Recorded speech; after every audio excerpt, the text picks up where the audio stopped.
I've got my client Angela here, and she's gonna share with you guys her journey over the past couple of months in a program I have called Play Big. I think this story is not only going to inspire you, but encourage you about what's possible all around you. So let me do this. I want to start a watch party, but what I'm going to do, Angela, is I'm going to let you introduce yourself. I'm Angela E. Matthews, and I am an investment coach and strategist. I own a company called the Happy Investor Method. And what that really does is pretty much takes down all the myths with how to make money and all the things that kind of make your brain itch. And I break it down in a very happy, simple way for you to comprehend and understand. And I just completed Play Big with Shameca. So that's what I do in the world. I have a tribe of a couple thousand, and all I do is usually hit them up on the email, letting them know that, hey, when everyone's afraid and going crazy, kind of like what's happening now, that there is serious financial opportunity out there if you're bold enough to take action. And that's what I do in the world. I pretty much help people build legacy and live their life. Awesome. Perfect. So here's what I want to talk about today, because I think that one of the biggest things that I hear from people when they come to me or when they're thinking about working with me is this whole thought process that in order for them to start selling high end, or in order for them to find people that will pay them $20,000 or more for their services, they have to build an audience. They have to build this audience or find the place where all of these high end clients that where they hang out, right? Yeah. And so I know when you first came to me, the biggest thing you wanted. So I want to be clear about where Angela was starting from. She has built an amazing community and tribe. She's been selling offers direct to payment plans or direct to sales from links or from landing pages or sales pages. She just makes an offer in email and people buy. That's been her jam forever and ever and ever. And she came to me saying, Shameca, I'm doing great, and I want to start doing higher end sales. So I want you to talk about, Angela, what was your thought process? What did you think it was going to take for you to be able to sell high end at that time? Ooh, child. I thought it was going to take like my firstborn. I thought it was I had to go find people, because somehow in my head, I thought that there was a special class of people that paid this much for a program. Mm-hmm. So when I heard folks say like, yes, I have this client that paid me $20,000 or $10,000. And I'm like, one person paid you that? Or was that a corporate? And they're like, no, one person. And I'm like, who are these people that just pays this kind of money? And so I think for me, that really built anxiety, because I thought, well, I don't have those. I don't know these people. Who are these people? At least I didn't think I knew those people. And so that was the biggest thing for me, I think, going in. I thought I had to like do the most. I love the conversation the words you just said is, was it a business? Was it a corporate person? Because people think, oh, I have to start doing corporate contracts to do 20,000, 50,000, 100,000, because regular folks don't invest that much or higher. And then you said you thought it was supposed to take your firstborn. Yes. So, okay, so we're not going to pretend like this was like, okay, she hires Shameca, comes into Shameca's world and is like, boom, I'm going to do high-end sales. So this was December, right? Yeah. Mm-hmm. We had this conversation in December. She's like, okay, I'm all in. I'm going to do this. And then January. And then February. Mm-hmm. And this entire time, she still hasn't made a high-end offer. She's still selling. She's selling her normal services, her $3,000 services, the things that she normally does. Mm-hmm. And I'm like, okay, all you got to do is do this, this, this, and this, and make this offer. Like, we put together the package. What was going on in your head then? Like, you had the package, but you hadn't made the offer yet. I think for me, I had the package, but I really, for me, I'm one of those people where if I can't see the destination, it's hard for me to start moving my feet. And I know that goes counter to having faith and counter to having trust and really trusting in myself. But I was just like, I can't see where I'm going. And that makes me really nervous. So I played it safe with my normal things. Like, I know how to slam it on a webinar. I know how to slam it where I don't have to talk to someone on the phone. Right. And so with Shameca's process, sometimes you have to get on the phone and have a conversation. Like, who's going to really whip out their credit card and charge that much money without a conversation? Some will, most won't. They want to make sure you're real. And for me, that was just like a big no-no. I was like, you want me to talk to these people? Like, I don't know about that. Like, I've been doing my business for 5 years and I ain't had to get on the phone with no one. And I've been doing just fine. And you were just like, but are you really doing just fine? Because, if you actually spoke to these people, you probably close more. And so I think from the beginning, I was just very dedicated to not getting out of my comfort zone for those uncomfortable conversations. Like, I wasn't comfortable with getting no's to my face, even though I'd be on a webinar and people would say, no, it's not for me. I'm like, that's okay. Your season, do you? But hearing that on the phone for me was really hard because I just wasn't comfortable with it. And here's the cool thing. Like, I'm glad you said finally, like, I wasn't comfortable getting no's to my face, because that's really the thing that was stopping you, was like, oh, they might be able to reject me. But what I really want to point out is you actually came up with a process that worked well for you. So this isn't about like Shameca's way or the highway, and you have to do all these sales calls. Because I have clients who have sold $25,000 packages in Messenger, right? That is possible. And so you had to come to this point. And I want you to talk about this come to Jesus moment. You had to come to this point where you were, one, willing to do it, but you found a medium for yourself that allowed you to be able to take that first step. So let's talk about how you got there. So it took a series of steps. So I know a lot of folks, you hear these stories and you get marketing stories, and a lot of it is marketing, and they're covered with this aha moment. Like, I had this aha moment. Typically for my success and the success of a lot of folks I know, there's a series of aha moments, a series of you try it, it doesn't work, and then you pivot, you try to fix it. And so that's how it was for me. I tried closing folks in Messenger, but that just wasn't it for my tribe. I never had a conversation with anyone in Messenger.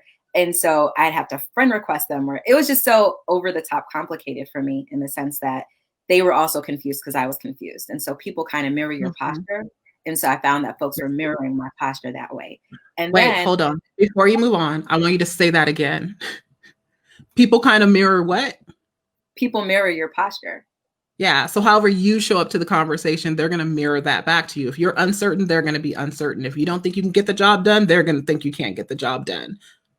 Yeah, absolutely. So fake it till you make it usually doesn't work for me, because I'm one of those folks where my energy just it reverberates whatever I have. So if I feel abundant as hell, you're going to really feel abundant as hell. If I feel nervous, you're going to be like, girl, I ain't going to do that if you're not going to do it. So what I found was a medium where I wasn't talking to people one-on-one at first. I did it, I hopped on calls, and I ended up calling, maybe 20 people, but I figured out that I wasn't going in on that authority level. And Shameca talks about that in terms of maintaining your authority. And for a lot of my community, my authority is either being on the radio or being on a webinar, really being on a stage, whether that's virtual or physical. So what I ended up doing was doing both. I got them on a webinar, had the whole conversation, everyone was excited, and then pulled them to a call. And once I figured that out, then I realized people who came onto the call, it was more like they were almost really interviewing. It was an interview call, but in my head, I was still feeling as if I was kind of being interviewed to see if I was the person they wanted to work with. But as I did more and more, it was like, oh man, the slots to this program are kind of closing down, and I actually need to be more selective. And so that was kind of cool once I figured that part out of doing a webinar followed by a call instead of the either or. It was a both and.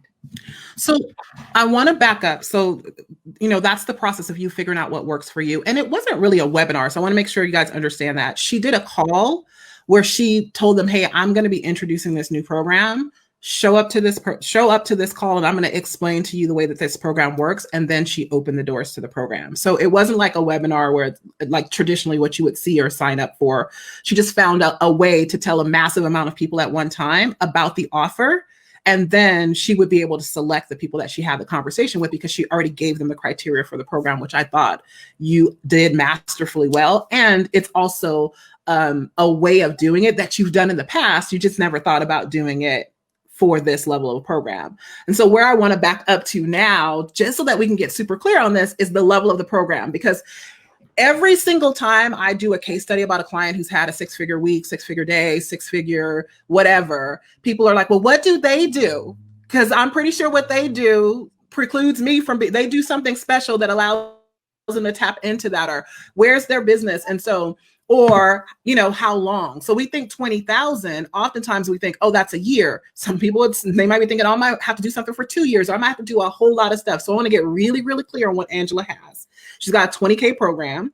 The payments on the payment plan that's available to people. So they're either going to pay 20K or they pay a little bit less than that. What is it, 17 or something like that? Yeah, if they do a one pay. Yeah, so if they do a one pay at 17, or they can do 4 payments of $5,000. So that's what we're talking about here. We're not talking about tiny little payments over 3 years or anything like that. And it's a 4-month or 90-day program. How long is the program? It's a 4-month program. 4 months. It's a 4-month program. So I want to make sure that that's really, really clear what we're dealing with here. So this is someone who's gone from doing $3,000 programs, which also had payment plans available, right? Finding the courage within herself to make an offer to an audience that was already around her. She didn't have to go find that elusive place. They were already in her audience. She just hadn't made the appropriate offer. And then when she made it, they started showing up in droves. So remember, December, January, February, March. Now I want to talk about community, because somebody in the community smashed their first quarter, right? Other people in the community are smashing 20K sales. And Angela says to herself, what? Oh, hell no.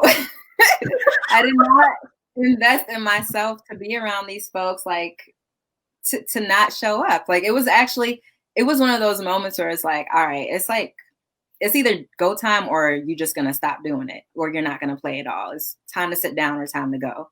And so knowing the power that I had in myself to close what I normally do close, but just in a different way, seeing other people do it, and other people who were newer, other people who had way more excuses than I had, honestly. Like they could have said, oh no, I've been doing this for like a couple months, I shouldn't go and slay. Or, oh no, I, have all these kids, I shouldn't go and slay. Like people had real life situations going on and they were doing it. And so I really had to check myself and say, all right, this is kind of, it's kind of not do or die. But for me, it was like, it's either do it or you just stop and get out. And I had that conversation with myself and I said, you really have nothing to lose to try. If anything, it was just a bruised ego. Really, I think I had a conversation about, and not that my ego was here, like I'm too good to do this. It was more so fear of rejection, which for a lot of folks, you never want to have a fear of being dismissed or fear of feeling unloved. And so I really had to get clear that when someone says no, it's not to me or necessarily to my program, it's just to this place in their life right now. And that was really clear. And having a process to vet people also helped me not get those direct no's. So that was nice. And then also realizing at the same time that I get to go. Like I get to go just as much as anyone else gets to go, just as anyone else gets to slam, a 90K month or whatever their goals are. I get to do it, and I get to do it on my terms. Like I don't have to show up inauthentically. I don't have to say stuff that I don't want to say. Heck, I don't even have to be on Facebook if I don't want to be on it. I can just be me, and that's okay. I love that. This whole thing about rejection that you keep talking about. So I want to bring this out because I think this is going to set some people free. Angela's waiting to do this thing. Like she wasn't not making money all this time. She was making money the way that she knew how, but there was money in her audience that she was not tapping into because of a few stories. One of them was rejection, which she just talked about, right? And the other one was still trying to figure out, is there going to be anybody who will take me up on this? So along with rejection, it's like the shame of putting an offer out there and possibly nobody taking it, right? Yeah. It's like, am I going to put out a 20K offer and then have crickets? And now I'm embarrassed. I, have to backpedal, figure out something different. What made you get to the point, aside from like seeing other people in community? And that's like something I really want you guys to understand is breaking through your financial set points happens very quickly inside of community. When you guys are all together and when everybody's breaking their own financial set points, you have no choice but to rise because you see it over and over and over again. So you get to the point where you're willing to make this offer. And I think your first offer wasn't 20K. Did you make a lower offer first, like 1 or Mhm. 2? So I made a lower offer that was going to be like 5K or even 10K. And it took me a while to settle on the price, simply because I wasn't confident that I can sell that number. But then Yeah. when I did the numbers of what my program actually deserves, like the fact that I'm setting folks up for a platform to make a 6-figure power move and I'm only charging a 5-figure investment, that's a huge deal. And anything less than that would simply, it would make the program laughable. And I also wouldn't be able to, compensate my faculty members the way that I want to, right? I'm all Yeah. about abundance. And so I really had to start thinking like, honestly, this program is like a 50K program or a 100K program. Honestly, if one of these deals go through, it's going to change the trajectory of your life and like your future generations. So I got real clear on the value that I was offering, like real value, and also got clear Right. on how much the cost of the program would be. And then so that really helped with it. So once I figured out the price, now it just comes off so naturally. And I also made a 2-tier program. So there's a Yeah. VIP Elite, which is that premium 20K. And then there's the normal membership, which is that 12K. And Mhm. so it's just, that's it. And when people say, oh, that's interesting, or that's an investment, or you can do, 3 payments of 5K. You can do Right. it that way. Or if you want to upgrade to VIP Elite, you can do 5 payments or 4 payments of 5K. And if you make a decision today, I'll knock off $1,000 just to prove to you that you're worth it. So it just, Music to my ears. yeah.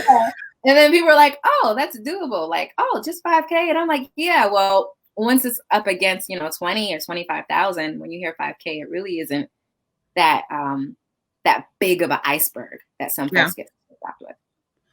So the encouragement at this point is like, there are people around you who are waiting on you to make the offer that gets them to the result that they desire. And if you don't make it to them, if they hear it from somebody else, they'll go buy from them, right? Angela thought that she didn't have people in her audience that would invest at this level. She only started making this offer a few weeks ago, and she's already done over 6 figures in sales from this one program. And um, people are paying at the level that she's asking, her $5,000 a month, her either the 13K program or the 20K program, whichever one they're choosing. And it's happening at breakneck speed because she's making the appropriate offer for those people who were lingering in her audience, waiting on something that will give them, what did you say? I liked how you said that 6-figure power move. Yeah. Yeah, absolutely. So go ahead, say what you're going to say. But when I actually did the numbers, because I love analytics, and I'll go back through the numbers and I'll look and see like, so how many people knew me before? How many people purchased away? I did this before I even got on the call with them. And the way the numbers are shaken out, it's about 50-50. So 50% of these people never bought anything from me. Like they were waiting for something deeper versus 50%, Say they were that buying again. Say comments. that again. I want you to say that again. 50% of the About people 50% of the people. were waiting for something deeper from me. Like they were waiting. They never And they had already been on your audience, right? They been in were my on audience. your list. They were following me. Some were following me for months, some years. And I just never offered them something that suited their needs. I love it. So if you had to say something to somebody who is in a similar situation, like they have a decent multi 6-figure business, they are the queen of, low end offers under $5,000. They like to just like do a webinar or send them to a landing page, all of that stuff. So What would you say? prior to this, I would say you really have nothing to lose by taking a chance on it. And so my thing was, I literally did one call, and it wasn't even a month ago. So I looked just at my calendar recently. I was like, man, that call wasn't even a month ago. And that one call, I didn't even sell it to everyone on the list. It was like, no, you were supposed to come to this call and you had to come live to get this link to even book a call with me. And Right. so, and I could have done it to everyone, but for me, it was more so just proving to myself, like, hey, if this doesn't work, it's okay. You're going to be okay. And so you have space and grace to play with yourself. I know one of my biggest goals this year was creating more balance for my company and my personal life. Like there were certain things that I said this year, 2020, I'm not compromising. Like I'm not compromising family planning. I'm not compromising vacations. I'm not compromising not working on Mondays, right? And the way my business was going before, it was taking more and more of me time. And so what I said was like, the only way is for me to up my game and create a bigger, badass program so that I can work with people that have more, not just more resources, but also have more skin in the game. Mm-hmm. Right. And so I realized that I was doing my people a disservice. I was doing kind of my mission on this planet a disservice by continuously offering these low end products that weren't shifting the planet the way I know it needs to be shifted. Yeah. So one of the things we talk about inside of our community is about solving a bigger problem for people. And I have this saying that a lot of people are out there just solving broke people's problems, right? You're like, where are the people that I can rescue? Where are the people that I can feel good? Like I know way more than they know. And I think part of the thing that scares people from solving a bigger problem, thus getting a bigger investment, is that you have to rise to the occasion and show the hell up. Like Angela can't just sit back and be on a live stream and be like, yeah, I know all this stuff really easily. She's telling people, we're going to build legacy for you. We're going to build generational wealth for you. We're going to lay the foundation for that. Guess what? That's calling Angela to rise to the occasion. So can you speak to who you now know you have to be when you have clients that are playing at this level? Oh, absolutely. Well, I always look at myself as a leader, period, but it's almost what kind of leader you're going to be. So now those adjectives come in. Now it's that dependent leader. Now it's the resourceful leader. Now I'm the person where even if I don't have the answer, that's not necessarily the promise that I'm giving these people. The promise that I'm giving my clients is when you don't feel like you want to go, I'm going to go for you. Like when you are feeling distraught, when you're leading people, and I know that you're leading people in your life and they think you know everything. I know you don't know everything because we're not raised to know everything. I got you. And even if I don't have it, I got the bomb ass people that do have it. And you're going to get to know them. And you're going to have access to things you just never thought you would. And that's what I am now. At this level, I'm access. I'm the bridge. I'm the gate, not the gatekeeper, but I'm the person at the gate. And I'm literally just opening the door. Do you want to go through it or not? And it's my job to make sure that door is full of integrity, to make sure it has results, and to make sure it has goals, and to make sure that it's all wrapped up with like love and abundance and grace and ease. So that's kind of my promise to people in the context of this program, which is a very different promise from the other programs that I have, right?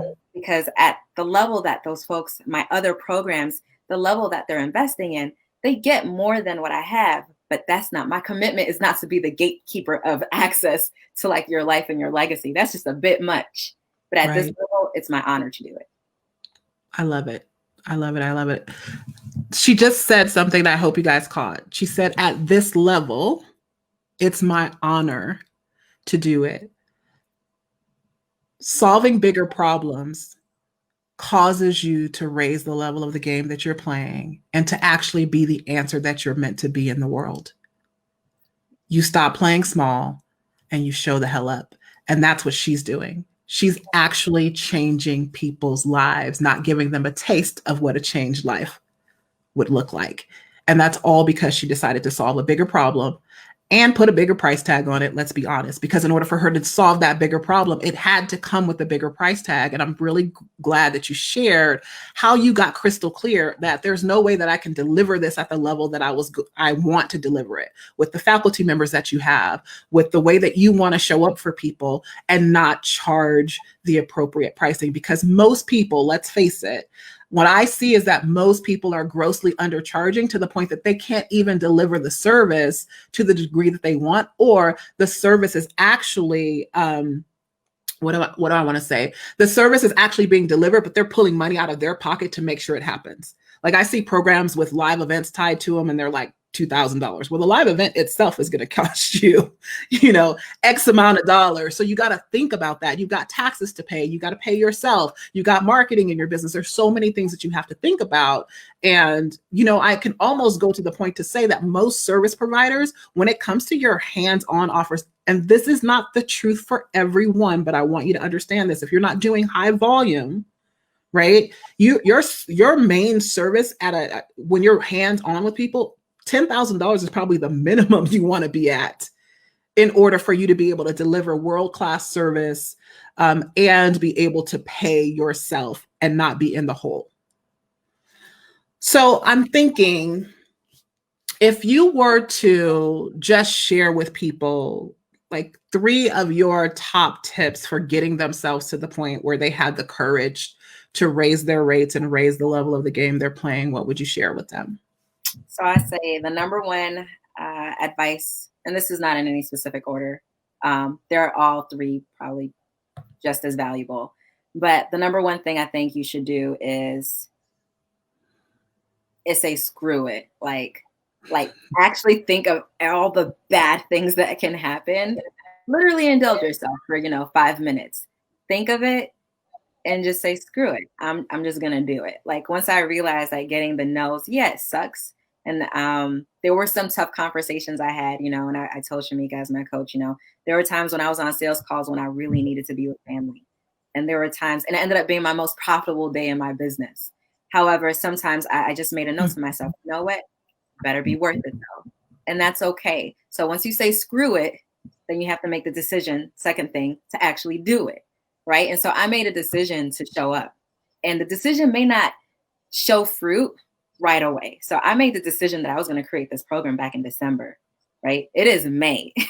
Angela just started really selling this thing like 2 weeks ago. So there was a whole lot of time of, I said I was going to do this, but am I really going to do this? How is it going to have all this other chatter? But again, I want you to give yourself grace, right? If you give yourself a container, a deadline, a set time to do something and achieve it, it's okay. It's going to get messy. If it wasn't going to be messy, you would have done it already. Other people would have done it already. So you have to give yourself that space and that grace. And then the third thing I would say is put yourself in a container where someone else has got you, right? If this is, for me, I knew this was too big to do on my own. And the reason why I knew it was too big to do on my own is because I tried it before and it didn't work. So if you have a goal and it's not getting achieved, it's either you're going to be committed to your old ways or you're going to be committed to the goal. And I chose commitment to the goal. And so then I went and got resources to help me be committed to this goal, because I knew there were times when my commitment might waver, which is why Shameca is the coach, and which is why I got her. And I knew she'd give me that tough love. I knew she'd talk me out, off the cliff, and I knew she'd call me out on my stuff. And she did all of that with love. And so those are the top 3 things I think I would say you should be doing at this point. Awesome. I just want to say this before we wrap up, and I don't really see, thank you, Bissy, for writing those down. I don't see any questions or anything, but I just want to take a moment and celebrate you, because if you haven't caught this the entire time that we're talking, she just started selling this program a couple of weeks ago. She's already at 6 figures with the program. Like, people are saying yes like that. It's yes, yes, yes. And if you missed that, she talked about the fact that 50% of the people who have said yes so far have been with her, following her, watching her free content, and have never bought a single solitary thing from her but this $20,000 offer.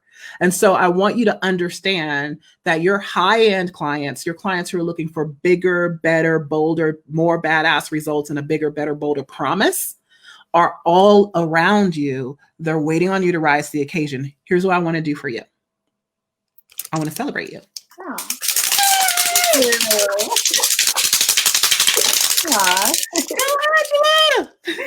Thanks. So awesome. This has been such a powerful thing for me to watch. I love taking women who are already successful in their business and then showing them just a little different way that you could add that adds the kind of revenue you want to create with breakneck speed. Like, it's in a week's time, you're already at 6 figures. In 2 weeks' time, I don't know where you are now. I'm pretty sure you're probably close to multiple 6 figures. This is going ham.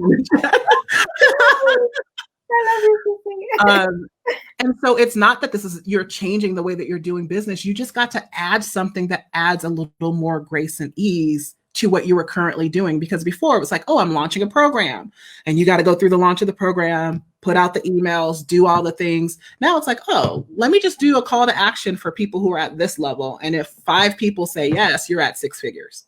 Yeah, absolutely. fairly easy. I'll give you one last time, like anything you want to say to just wrap up our conversation from today. Last thing I'd probably want to say is, or I do want to say is, it's always your season, right? This is something that's not dictated by outside circumstances, right? Everyone else has a reason to succeed and to fail. But the only reason if you succeed or fail, it's going to be up to you, right? Because everyone has a whole lot of stuff that can drag them down. We all have excuses, but this can be your time if you want it to be your time. This can be your season if you want it to be your season. And you're Yes. just going to hunker down. You're going to have to work hard, but you're going to have to also put on your what are those things called that the horse? Blinder. Yes, you have to put on your blinders. You have to put on your blinders. You have to just kind of ignore and phase everything else out and focus on you, right? And so a lot of times, a lot of us, we're worried about what everybody else is doing. We're worried about what everybody else is thinking, feeling. We're worried about what everyone else in the news is saying. And granted, some of it is important. But if you got the message, when I hear outside chatter, I'm like, got it, cool. Is this going to make my life better right now? Chances are no. So then I don't really need you right now. Because right now, I'm only focused on things that's going to make my life better. And so you need to put your blinders on, get to work, and make the life you want happen. It's only up to you. And that's the most beautiful thing about it, right? Because you go to sleep with you, you wake up with you. It's just you. That's it. So go get it. I love it. I know one of the things you said earlier was that it started with a decision. And so I want to give everybody an opportunity as we wrap this up to make a declaration over yourself that it is your winning season, because it starts with that decision and then aligning who you be in your action with that decision. So I do these stories because I could tell you all day long what's possible, but until you see it in action and hear from somebody else's lips what they had to go through in order to create that type of result, it's not about the action. It's about who you're being inside of the action. And Angela, you have just been such a powerful representation of that statement. And I'm so grateful that you're willing to open the behind the scenes of how you created this amazing, powerful result and a container that you're going to be able to really create something amazing for the people who have said yes to you. Right? Without this offer, they'd still be trying to figure out how they were going to do it.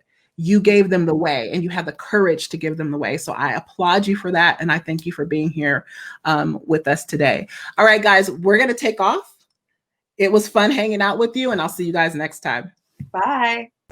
Thank you so much for watching my show, my channel. Here's what I want you to do. If you really love what you've been listening to, I want you to subscribe to my channel and leave me a comment. No, really, leave a comment. Like right now. I'm not going to stop talking until you leave a comment. Seriously, leave a comment.